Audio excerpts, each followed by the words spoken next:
फिर आता है आपका कफजन्य शिव रोगों के निदान, जो इसमें कहते हैं आस्य सुखे ही स्वप्न सुखे ही गुरु स्निग्ध अतिभोजने ही श्लेष्मा शीर्षि संतुष्टः शिरोरोगाय कल्पते। तो ये कहते हैं कि क्या कारण है शिव रोग होने के। तो आस्य मतलब आसन ग्रहण करना, मतलब सुखपूर्वक आसन ग्रहण करना, हमेशा जो सिटिंग जॉब होती है उसके लिए, उसके रिगार्डिंग यहाँ पे बात की जा रही है। स्वप्न सुख है, हमेशा मतलब ज़्यादा सोना, ठीक है। गुरु स्निग्ध अति भोजन ही, मतलब अति स्निग्ध और अति गुरु भोजन ग्रहण करना। तो जब कोई इन सारे निदानों का सेवन करता है तो उससे क्या होता है कि उससे जो श्लेष्मा होती है वो दुष्ट हो जाती है, मतलब कफ प्रकोपित होता है, वो सिर में जाके शिरोरोग उत्पन्न करता है, ठीक है। फिर हम नेक्स्ट देखते हैं। तो अब हम देख रहे हैं सन्निपात शिरोरोगों के क्या लक्षण होते हैं। तो आचार्य कहते हैं वातात शूलम ब्रह्म कंपः पित्तादिदाहो मदस्त्रिषा कफाद गुरुत्वम तंद्रा च शिरोरोगे ते दोषज।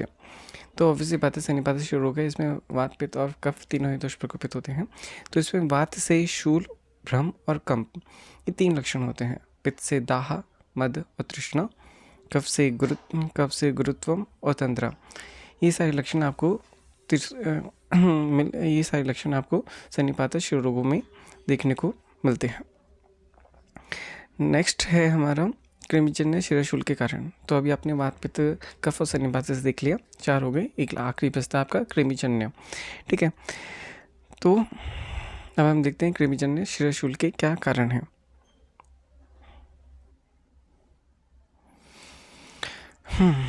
तो अब आता है कृमिजन्य शिरोशूल के क्या कारण हो सकते हैं और ये उसके लक्षण हैं। तो आचार्य कहते हैं, पहले श्लोक पढ़ लेता हूँ। तिल शीर गुड़ अजीर्ण पूति संकीर्ण भोजनात् क्लेदो असृक् कफ मांसानां दोषलस्य उपजायते ततः शेरसि संक्लेदात् कृमयः पापकर्मणः जन्यन्ते शिरोरोगां जाता बिभत्सलक्षणं व्यधच्छेदरुजाकण्डो शोफ दुर्गन्ध्य इति दुःखितं कृमिरोग आतुरं विद्यात् कृमिणाम दर्शनेन च। तो यहाँ पे आचार्य कहते हैं कि क्या कारण है जिन वजह से कृमि का शूल उत्पन्न होता है और क्या उसकी पैथोफिजियोलॉजी है, मतलब क्या उसकी संप्राप्ति है और क्या कारण है।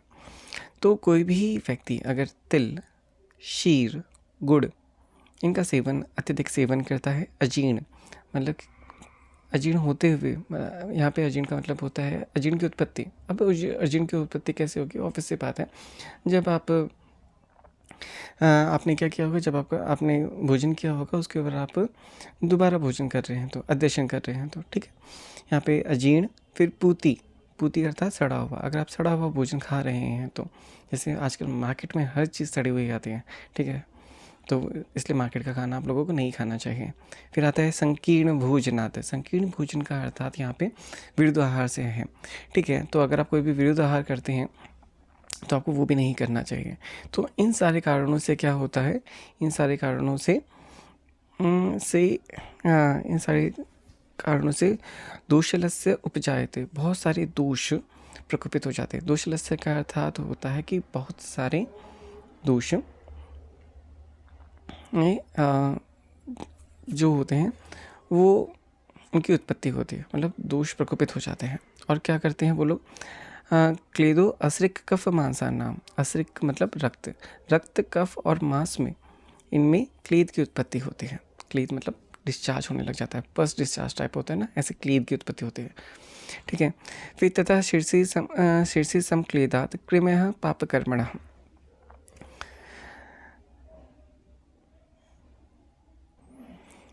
फिर कहता है कि पापकर्म पुरुष के पापकर्म पुरुष के सिर में क्लेद की उत्पत्ति हो जाती है। यहाँ पे पाप कर्म का अर्थात यहाँ से आप ये समझ सकते हैं, ये यहाँ पे ना सीवियरिटी को दर्शा रहा है कि कितनी सीवियर है ये चीज़ें ना, इसको देख के ही जी घबरा जाता है कि इतनी ज़्यादा, बहुत ज़्यादा सीवियर है, ठीक है। उस रोगी को, ठीक है, उस रोगी के सिर से क्या होने लग जाता है, क्लेद निकलने लग जाता है, ठीक है, कृमि निकलने लग जाती है, ठीक है, शरीर से। फिर जनयंती शिरोरोगा जाता विभिन्न लक्षणम, ठीक है, इससे क्या होगा, कृमिजन्य शिरोरोग की उत्पत्ति हो जाती है। और जो उसके जो लक्षण हैं वो कैसे हैं, विभिन्न लक्षण। विभिन्न लक्षण का मतलब होता है घिनौना, ठीक है, लिटरली यही वर्ड क्लियर आपको डेमोन्स्ट्रेट करेगा। घिनौना, घिनौना आप किसको कहेंगे, जिसको देख के आप बोलते हैं ना आशिया ओ, जो ऐसे आप आवाज़ ऐसे निकालते हैं ना, डिट्टो वही चीज़ है यहाँ पे, ठीक है। ये ऐसा हो क्यों रहा है, क्योंकि आप जब इस चीज़ को थोड़ा सा समझो ना, तो होता क्या है कि ऐसे जो पेशेंट्स होते हैं ना, उनके नाक से, मुंह से, कान से, ठीक है, पस डिस्चार्ज होने लग जाएगा, उसके अंदर कीड़े आने लग जाएंगे। तो अब जस्ट इमेजिन भी करोगे कि हाँ, अगर आप कहीं से आपके कहीं से पस भी डिस्चार्ज हो रहा है तो कितना बेकार दिखने में लगता है आपको, इसलिए उसको बोलते हैं विभिन्न लक्षण, ठीक है। फिर व्यद छेद रुजा कंडू शोफ दुर्गंध्य इति दुखितम, तो उस जो रोगी है जिसको कृमिजन्य शिरोरोग है, उसे क्या होता है, व्यद मतलब भेदन, मतलब ऐसा लगेगा कोई ना पूरा छेद रहा है, वेदन हो रहा है, वेदन मतलब पंचरिंग, ऐसा लगेगा कोई ऐसे चुभा रहा है, अंदर घुसा रहा है, ठीक है, ठीक है, छेदन कोई काट रहा है, रुजा दर्द होगा बहुत ज़्यादा, कंडू बहुत ज़्यादा खुजली होगी, शोफ इन्फ्लेमेशन हो जाएगी, ठीक है, और पस डिस्चार्ज हो रहा है तो ऑब्वियस सी बात है बहुत ज़्यादा बदबू आएगी, इति दुखितम। तो वो मतलब वो जो पेशेंट है वो इन सारी चीज़ों से बहुत ज़्यादा दुखी हो रहा होगा।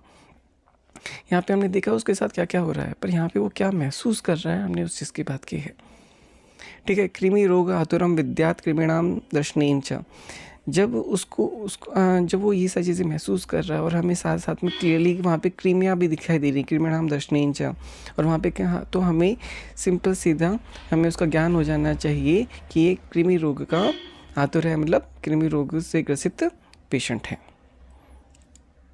तो आपको ये पता चल गया जो कृमिजन्य शिर रोग है उसको कैसे डायग्नोसिस करोगे। कोई डाउट हो तुम पूछ लेना। तो हमने अभी 5 प्रकार के जो शिर रोग कहे थे, तो हमने 5 प्रकार के शिर रोग के निदान, उनकी संप्राप्ति और उनके लक्षण देख चुके हैं, ठीक है। अब हमने देखा था कि 5 प्रकार के ही हृदय रोग भी होते हैं, तो अब हम पढ़ेंगे हृदय रोग के क्या कारण होते हैं और क्या लक्षण होते हैं। हृदय रोग कितने होते हैं, हृदय रोग भी 5 होते हैं। कौन से 5 होते हैं, सेम, वातज, पित्तज, कफज, सन्निपातज, जिसे त्रिदोषज भी कह सकते हैं, और एवं कृमिजन्य। तो अब हम इनको थोड़ा विस्तार से देखते हैं। तो वातजन्य हृदय रोग के क्या कारण होते हैं, तो सबसे पहले निदान पढ़ते हैं। शोक, उपवास, व्यायाम, रूक्ष शुष्क अल्पभोजने ही वायुराविश्य हृदयम जन्यत उत्तमाम रुजम। तो कहते हैं आचार्य कि शोक, ठीक है, शोक से, उपवास से, अत्यधिक व्यायाम से, रूक्ष भोजन करने से, शुष्क भोजन करने से, या फिर अल्प भोजन करने से क्या होगा, इन सारे कारण की वजह से क्या होगा, वायु प्रकोपित हो जाएगी, ठीक है। वायु प्रकोपित होकर हृदयम आविश्य, हृदय में अपना स्थान ग्रहण करेगी, ठीक है। तो मतलब सिंपल सी बात है कि इनसे क्या हुआ, वहाँ दोष प्रकोपित हुआ और हृदय में जाकर अपना स्थान करेगा, और वहाँ पे जाके जो लक्षण उत्पन्न करेगा वो है उत्तमाम रुजम, मतलब उत्तम रुजा, मतलब तीव्र पीड़ा वहाँ पे उत्पन्न करेगा। फिर आता है वातजन्य हृदय रोग के लक्षण क्या है, ठीक है। आपने ये देख लिया, कारण था वात की दुष्टि हुई, हृदय में गया, वहाँ पे सीवियर पेन उसने कॉज किया, ठीक है। अब वहाँ पे उन्होंने एक छोटा सा लक्षण भी देख लिया। अब यहाँ पे और क्लियरली लक्षण देखेंगे कि क्या क्या, ये आपकी वो संप्राप्ति हो गई, ठीक है। यहाँ पे आप उसके क्लियरली लक्षण देखते हैं, संप्राप्ति और निदान, ठीक है। वातजन्य हृदय रोग के लक्षण क्या है, वेपथुर वेष्टनम स्तंभ, प्रमोह शून्यतादरः, हृदि वातुरे रूपम, जीर्णे च अत्यर्थ वेदना। वेपथुर अर्थात शिवरिंग, कंपन होगी, वेष्टनम अर्थात लपेटने की सी पीड़ा होगी, जैसे कोई आपको दबा देता है ना, दोनों शोल्डर्स के बीच में मान लो दबा दे और फिर आपको दर्द होगा, ऐसे किसने लपेट कर आपकी की हो तो आपको वैसे पीड़ा होगी। अगर आप एक बात ध्यान रखें तो ऊपर हमने एक स्थिमित और ऐसा वर्ड पढ़ा था। स्थिमित में जो शिरोरोग था उसमें मैंने बताया था कि ऐसा लगता है कि किसी ने गीला कपड़ा सर के ऊपर बांध रखा है, ठीक है, तो वो वैसा महसूस होता है। तो कहीं ना कहीं उसमें पेन के साथ एक भारीपन भी जुड़ा हुआ है, क्योंकि वहाँ पे गीला कपड़ा जैसा फीलिंग आती है। यहाँ पे क्या है, यहाँ पे पेन एक्यूरेटली यहाँ पे बताया गया है कि पेन ज़्यादा होता है। ठीक है, तो यहाँ पे भारीपन नहीं है, यहाँ पे पेन ज़्यादा है। स्तिमित का मतलब क्या हो गया, गीले कपड़े जैसे लिपटना हुआ, और विष्टम का मतलब क्या हुआ, लपेटने जैसे पीड़ा होते हैं। आई होप दोनों के बीच में आपको ये डाउट क्लियर हो। ठीक है, स्तंभ जकड़ाहट होती है, प्रमोह मूर्छा हो सकती है, शून्यता, ठीक है, अचानक से क्या होता है कि आप मतलब जो अचानक से आप ब्लैंक हो जाओगे। ठीक है, आपको चीज़ें समझ में नहीं आएंगी। दर, दर का मतलब होता है दारुणवत पीड़ा, मतलब जो हृदय में ना दर दर की प्रतीति होने लग जाती है। अब ये एक्यूरेटली कैसे महसूस किया जाए, ये मैं आपको ज़्यादा क्लियरली शायद से ना बता पाऊँ, तो आपको थोड़ा समझने की कोशिश करनी पड़ेगी कि मतलब जैसे हृदय में ना जब आप पेशेंट देखोगे ना, तब ज़्यादा आप इस चीज़ को क्लियर कट कर पाओगे। ठीक है, फिर ये आपको लक्षण देखने को मिलेंगे। ठीक है, फिर कहते हैं हृदय वातातुरे रूपम। ठीक है, तो जो वातज हृदय रोग है उनमें ये रूप, आतुर मतलब पेशेंट, तो जो वातजन्य हृदय रोग है उनके पेशेंट में ये रूप देखने को मिलते हैं। और स्पेशली जीर्णे च अत्यर्थ वेदना, खाने के जीर्ण होने के बाद उसे अत्यर्थ वेदना होगी, मतलब ज़्यादा दर्द होगा, आपको ये लक्षण मिलेंगे। और पर्टिकुलर एक सिम्टम बहुत इन्होंने अच्छा बताया है कि खाना खाने के मतलब खाना जब आपका जीर्ण हो जाएगा तब आपको बहुत ज़्यादा पीड़ा होगी।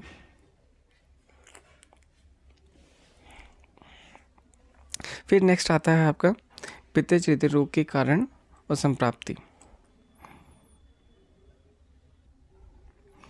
ठीक है, अब आते हैं पित्त रोग के क्या कारण है, क्या उनकी संप्राप्ति है। तो आचार्य कहते हैं उष्ण अम्ल लवण क्षार कटुक अजीर्ण भोजनैः मध्य क्रोध आतपैश्च आशु हृदय पित्तम प्रकोप्यते। अगर कोई भी व्यक्ति उष्ण अम्ल लवण क्षार कटुक और अजीर्ण में भोजन करता है, ठीक है, तो इस तो क्या होगा, अजीर्ण में भोजन करता है तो उससे, ठीक है, और इनसे और मद्यपान करने से, क्रोध करने से, आतप मतलब धूप का सेवन करने से हृदय में पित्त प्रकोपित होगा इंस्टेंट। आशु मतलब इंस्टेंट होता है। तो अगर आपके ये निदान रहते हैं, ठीक है, अगर आप दारू वारू पीते हैं और ये सारी चीज़ें करते हैं तो इंस्टेंट तुरंत आपके हृदय में पित्त का प्रकोप हो जाएगा, जिससे आपके पित्तज हृदय रोग हो जाएगा। ठीक है, यहाँ पे आ जाएगा पित्तज हृदय रोग के लक्षण। ठीक है, ये गलत है, इसके ऊपर ध्यान मत दीजिए। ठीक है, तो उसमें फिर लक्षण क्या दिखाई देगा, फिर आएगा हृदयदाह स्तिक्ता वक्रे तिक्त अम्ल उद्गीर्णम क्लमः तृष्णा मूर्छा भ्रम स्वेदः पित्त रोग लक्षणम, पित्त हृदय रोग लक्षणम। ठीक है, हृदय में दाह होगा, तिक्ता वक्रे, वक्र अर्थात आपका मुख, आपके मुख में कड़वापन आएगा। तिक्त अम्ल उद्गीर्णम मतलब एसिडिटी होने लग जाएगी, बेल्चिंग होगी। ठीक है, कैसी होगी वो, खट्टी डकारें आएंगी और कड़वी डकारें आएंगी। क्लमः थकावट होने लग जाएगी, तृष्णा प्यास ज़्यादा लगेगी, मूर्छा होगी, ठीक है, भ्रम चक्कर आएंगे, ठीक है, श्वेद होगा।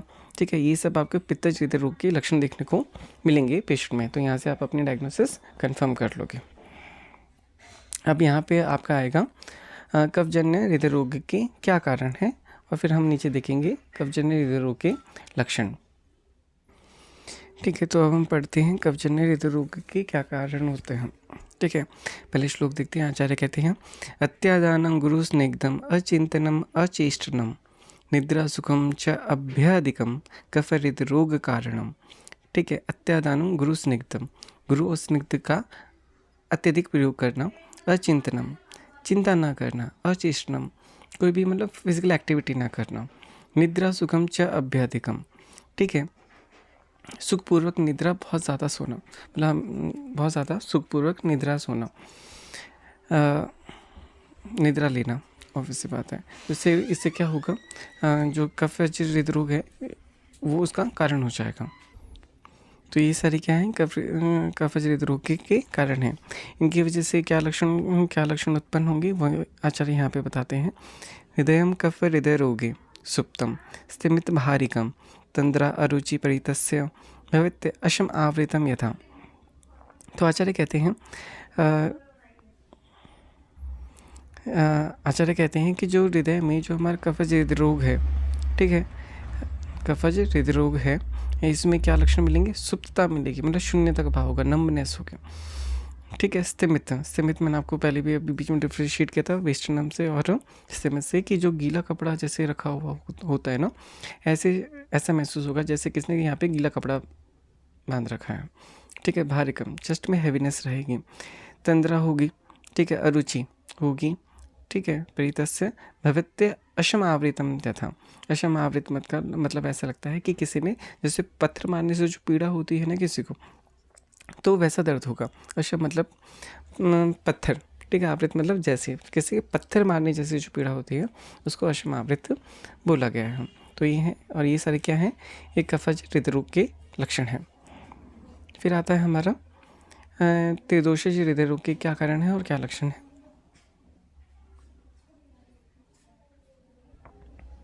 तो त्रिदोषज हृदय रोग के लिए कहते हैं हेतु लक्षण संसर्गात उच्यते सन्निपातिकः हृदय रोग कष्टदः कष्ट साध्य उक्तो महर्षिभिः। मतलब जो ऊपर कहे गए हेतु और लक्षण है ना, उनका संसर्ग होता है। संसर्ग इज द मिक्सचर। तो ऊपर जो वातपित्त कफ के जो आपको लक्षण देखने को मिलते हैं, सन्निपातिक हृदय रोग में आपको इनके हेतु और लक्षण मिक्स में मिलते हैं। वात के कुछ लक्षण मिलेंगे, पित्त के कुछ लक्षण मिलेंगे और कफ के कुछ लक्षण देखने को मिलते हैं। मतलब तीनों में से कुछ ना कुछ लक्षण आपको देखने को मिलते हैं। तो वही उनके हेतु हैं और वही उनके लक्षण हैं। तो इसमें ये एक लाइन बताई है, हृदय रोग कष्टता। जो हृदय रोग होता है वो बहुत ना कष्टदायक होता है। तो हृदय रोग को महर्षियों ने कष्ट साध्य बोला है, ठीक है। इस बात का आपको ध्यान रखना है। फिर नेक्स्ट हमारा एक लास्ट बचता है, हमारा वात हो गया, पित्त हो गया, कफ हो गया, सन्निपातज हो गया। अब बचता है हमारा कृमिजन्य। पांच हृदय रोग बताए थे। तो अब हम कृमिजन्य हृदय रोग के कारण एवं संप्राप्ति पढ़ेंगे और उसके लक्षण पढ़ेंगे। तो आचार्य कहते हैं त्रिदोषजे तु हृदय रोगे यो दुरात्मा निषेवते तिलशिर्गुणादिनी ग्रंथिस्तस्य उपजायते मर्म एकदेशे संक्लेदं रसश्च अस्य उपगच्छति संक्लेदात् कृमश्च अस्य भवन्त्य उपहत आत्मनः मर्म एकदेशे ते जाताः सर्पन्तो भक्षन्ति च। तो आचार्य कहते हैं कि जो त्रिदोषज हृदय रोग होता है ना, ठीक है, उनमें अगर दुरात्मा अर्थात किसी को सन्निपातज हृदय रोग हो और उसमें दुरात्मा अर्थात उसकी जो इंद्रियां हैं वो उसके वश में ना हो, ठीक है, और वो व्यक्ति तिल, शिर, गुड़ आदि का प्रयोग करता है। मतलब पहले से पेशेंट को सन्निपातज हृदय रोग था और ऊपर से उसको थोड़ी सी कॉम्प्लिकेशंस हो गई। क्यों हुई? क्योंकि उसने अपत्य आहार विहार का सेवन किया और उसकी वजह से क्या हो गया, उसकी जो इंद्रियां हैं वो अब उसके वश में नहीं रही, ठीक है, और उसे ग्रंथि की उत्पत्ति हो गई। ग्रंथि तरह एक गांठे उसके शरीर में बनने लग गए, ठीक है। फिर उससे क्या होने लग गया, फिर उससे तो इस निदान के कारण अब और क्या हो गया उसको कि उसके जो रस है उसकी दुष्टि हो जाती है और मर्म के एक देश में क्लेद उत्पन्न कर देता है। मर्म का एक देश मतलब मर्म मतलब आपके 3 मर्म होते हैं बेसिकली, ठीक है, हृदय, बस्ती एवं शिर, ठीक है। तो इसलिए इसको मर्म यहाँ पे लिखा गया है कि हृदय भी एक मर्म है। त्रिमर्म में एक मर्म हृदय है, ठीक है। मर्म के एक देश में मतलब कि उसके एक भाग में रस की दृष्टि होकर रस क्या उत्पन्न कर रहा है, क्लेद उत्पन्न कर रहा है, ठीक है। सम क्लेदात क्रेमश्च आस्य भवन्त्य उपहत आत्मनः। अब इस क्लेद में अब ऑब्वियसली बात है कि अब वहाँ पे अब क्लेद उत्पन्न हुआ। अब क्लेद से क्या उत्पन्न हो गई, कृमि वहाँ पे उत्पन्न हो गई। अभी कृमि क्या कर रही हैं, अब आगे देखते हैं। आचार्य कहते हैं मर्म एक देशे ते जाता सर्पंतो भक्षन्ति च। अब वो कृमियाँ क्या करती हैं, सांप की भांति उस मर्म के एक भाग को खाती हैं, उसका भक्षण करते हैं। तो आपने देखा कि जो सन्निपातज हृदय रोग का जो पेशेंट था उसने क्या किया, अपत्य आहार विहार का सेवन किया, जिसमें तिल, शिर, गुड़ आदि का उसने सेवन किया। उसकी वजह से क्या हुआ, उसके शरीर में ग्रंथियों की उत्पत्ति होने लग गई, ठीक है। साथ साथ में उसके जितने भी इंद्रियां थी उसमें उसका जो वश है वो ख़त्म होने लग गया, ठीक है। अब उसके सेंसेस अनकंट्रोल्ड होने लग गए। उसके इस बिहेवियर की वजह से, उसके इस निदान के कारण रस की दुष्टि होती है और मन के एक देश में क्लेद उत्पन्न करता है। अब उस क्लेद में क्या होता है, क्लेद आकीन मैंने आपको बताया यहाँ पे। आप उसको थोड़ा बहुत पस से कोरिलेट कर सकते हैं ताकि आपको समझ में आए कि हाँ भाई कि वो कितना गंदा दिखाई देता होगा, ठीक है। फिर उसमें क्या होता है, अब उसमें कृमि की उत्पत्ति होने लग जाती है। अब वो कृमि क्या करता है, उस मर्म के एक भाग को सांप की भांति खाने लगता है। तो सोचो, हमने जो कृमिजन्य शिरोग पढ़ा था वो भी बहुत ही ज़्यादा खतरनाक था, और ये हमने कृमिजन्य हृदय रोग देखा है, ये भी बहुत ज़्यादा खतरनाक है। इट मीन्स कि ये बहुत ज़्यादा सीवियर है, आपको इस बात को समझना चाहिए, ठीक है। तो ऑब्वियसली बात है, तो इसके लक्षण भी थोड़े खतरनाक होंगे। तो अब इसके लक्षण देखते हैं, आचार्य क्या कहते हैं। तो आचार्य कहते हैं, तुद्यमानं स हृदयं शुचिर्भीर इव मन्यते छिद्यमानं यथा शस्त्रैर्जातकण्डुं महारुजं हृदयरोगं कृमिजं त्वेत एत लिंगैर्बुद्ध्वा सुदारुणं त्वरेत जेतुं तं विद्वान् विकारं शीघ्रकारिणम्, ठीक है। तो ये है तू एतेर लिंगम, जल्दी जल्दी में आपको समझ में ना आया तो तू एतेर लिंगम बुधवा, ठीक है। तो आचार्य क्या कहते हैं, तुद्यमानम स हृदयम। तुद्यमानम मतलब ये जो कृमिजन्य हृदय रोग का पेशेंट है, उसको हृदय में सूची मतलब सुई चुभने जैसी पीड़ा होती है। छिद्यमानम यथा शस्त्रम, छिद्य मतलब छेदन करना, छेदन का अर्थ होता है काटना, इंसिजन देना, जैसे ऐसे काटते हैं ना शरीर को, तो वैसा। तो ऐसा लगता है कि कोई उसको शस्त्र से उसको काट रहा हो, ठीक है। जातम कंडुम महारुजम, जातम कंडुम का अर्थ होता है कि उसे बहुत ज़्यादा खुजली होती है, ठीक है। महारुजा, उसे बहुत ज़्यादा पेन होता है। हृदय रोगम कृमिजम,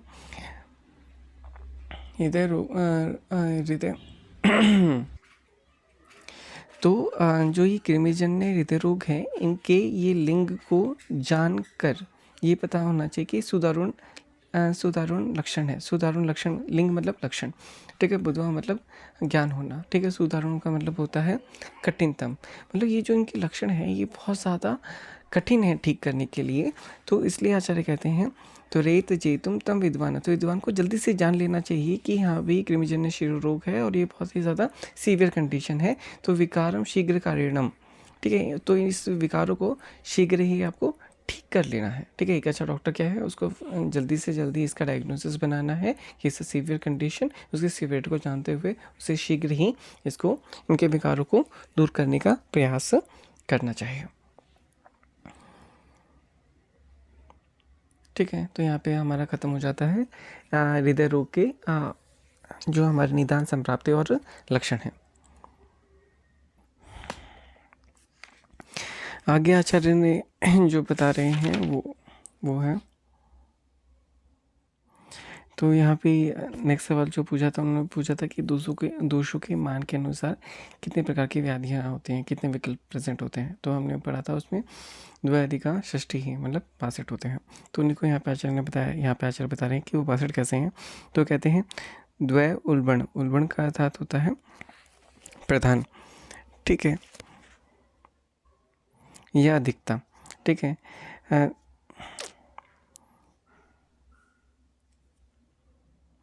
ठीक है।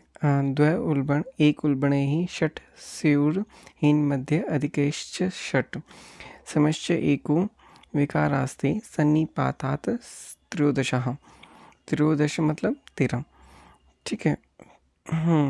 संसर्ग नव षट् तेभ्यः एक वृद्धायाः समस्त्रयः पृथक्त्रयश्च तैर्वृद्धिर्व्याध्यः पंचविंशतिः यथा वृद्धैस्तथा क्षीणैर्दोषे स्युः पंचविंशतिः वृद्धिक्षयकृतश्च अन्योः विकल्पः उपदेक्ष्यते। वृद्धिरेकस्य समता च एकस्य संशयः द्वन्द्ववृद्धिः शश्च एकस्य एकवृद्धिर्योषयः वृद्धो क्षयः। इनको हम ना एक फ़ोटो से पढ़ते हैं, वो वहाँ से आपको ज़्यादा क्लियर होगा। श्लोक तो आपको समझ में आ गया है, ठीक है। और इसको थोड़ा इससे पढ़ते हैं। ये कहते हैं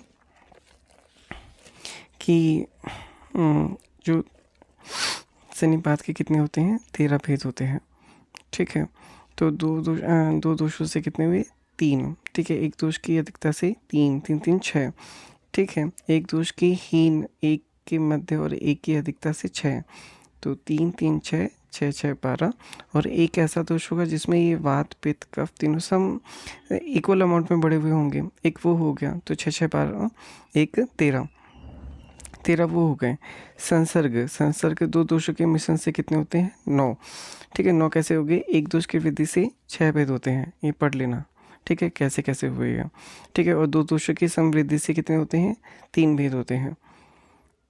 ठीक है, तो ये कितने हो गए, 6 3 9 9, फिर 9 के साथ में 9 9, फिर ये प्रतिपद दोषों से कितने हुए, 3 9 3 12, ऊपर 13 थे। ठीक है, फिर हमने ये 12 पढ़े, 13 और 12 25। ठीक है, तो ये श्लोक में इन्होंने यहाँ पे बोला है, द्वय उल्बण एक उल्बणई षट स्युर्हीन मध्ये अधिक एकश्च षट समश्च एको विकारास्ति सन्निपातस त्रयोदशः। ठीक है, त्रयोदश वहाँ पे हो गए थे। संसर्गे 9, संसर्ग से 9 थे। ठीक है, षट तेभ्य एक विद्याया समस्त्रैकः। ठीक है, एक से एक उससे हो गया आपका एक जो जिसमें समृद्धि थी, एक उसका हो गया था। ठीक है, फिर आता आपका ये पृथक त्रश्च तेर्वृद्धिर्व्याद्यः। ठीक है, एक 3 वाला था, तो कितने हो गए, त्रयोदश 9 3 12, 13 + 12। ये आपको एक विद्या समझ रही है ना, ये इसी के अंडर आएगा, त्रयोदश के अंडर आएगा।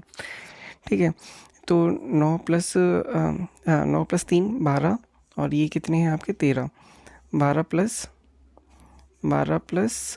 13 = 25। तो यहाँ पे इन्होंने बोल दिया पंचविंशति।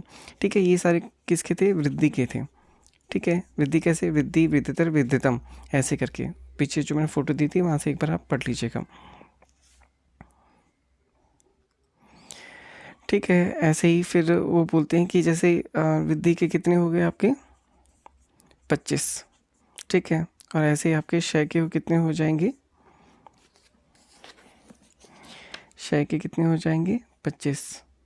ठीक है, 25 25 50। ठीक है, टोटल बताए हैं 62। ठीक है, 12 कौन से हैं अब वो बता देता हूँ।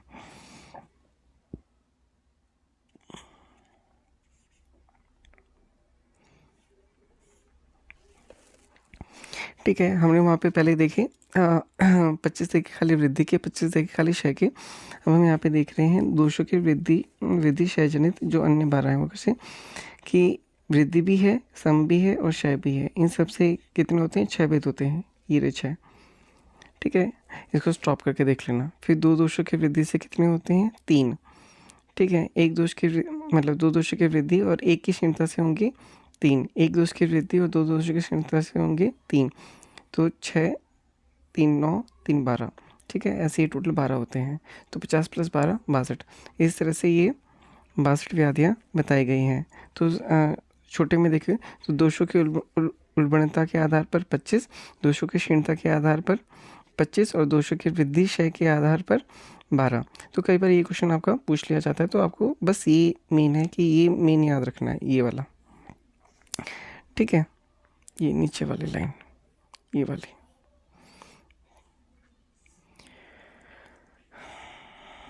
फिर आता है आपका